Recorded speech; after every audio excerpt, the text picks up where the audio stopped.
Assalamualaikum warahmatullahi wabarakatuh.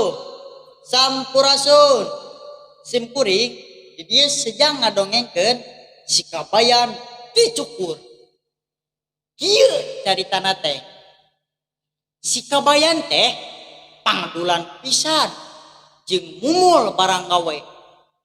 Ari pangadulan teh identik jeung jahe alias jago hees. Tikaop nyang kere atau nyarande si kabayan ngan soker wae kere. Sakali mangsa si kabayan dicukur. Dicukurna teh dihadapkeun tangkal gede sisi jalan matram. Ari tukang cukurna teh duruntuk dalang. Anu tadina hayang jadi dalang ngan teu katekan. Alah jadi tukang cukur. Tapi tuduk payu nyukurana mah. De nyukurana teh sok sabari ngadalang. Si kabayan ti barang gek diuk dina kursi panyukuran gua selelenggutan wae nudutan. Seperti biasa oke, eta tukang cukur ai cegana gunting jeung sisir langsung wae ngabun ngadalang. Pokna teh tah kacaturkeun di negara Alengka jenenganna dasa muka ari dasa artina 10 hari muka hartosna banget atana pirarai. Si kabayan anu keur lelenggutan rasa kaganggu ku nu keur ngadalang. Bari hai si kabayan nyarita.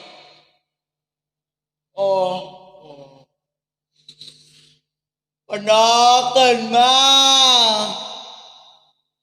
Trek trek trek tukang cukur ngaguntingan buk si kabayan paripok deui. Ari geus kitu eta dasa muka teh bogoh ka Dewi Sinta geureha siriram.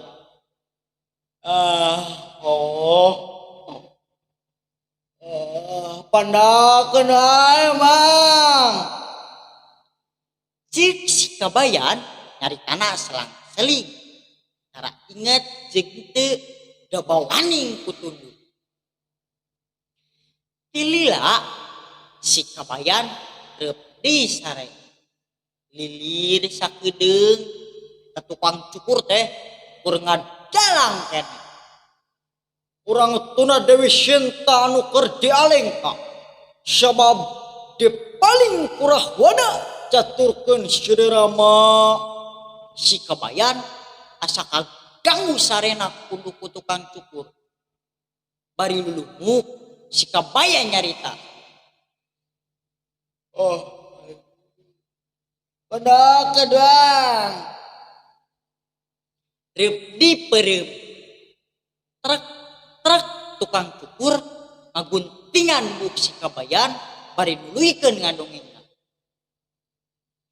Unggal si kabayan lilir eta tukang cukur teh keur ngabuih keneh ngadalang. Tapi ari leungeunna mah tetep teu eureun ngaguntingan buk si kabayan. Antukna si kabayan keheuleun pisan sabab sarena kaganggu ku tukang cukur. Nu sakapeung mah sok nggerem nurutan buta atau ngajerit nurutan Dewi Sinta bahasa di paling kurah pada. Dewi Sinta antukna si kabayan ngambek ke tukang cukur. Bari nyarita cek aing panakeun tukang cukur nyempalan. Da panakeun kumaha? Geus lenang kieu. Ari ret si kabayan kana euteung nya wae.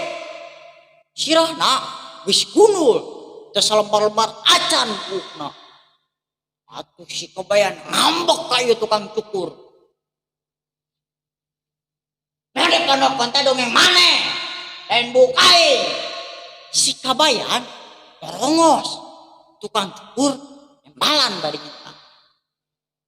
Bongan sorangan. Nah tuh sore wae. atur digawe teh nganonkeun demon ku dongeng teh. Ngan hing bae si kabayan cirik. Bakat ku hande euleun. Jaka ari balik dipayokan ku borudakna bari diabring-abring. Penjal penjal penjal penjal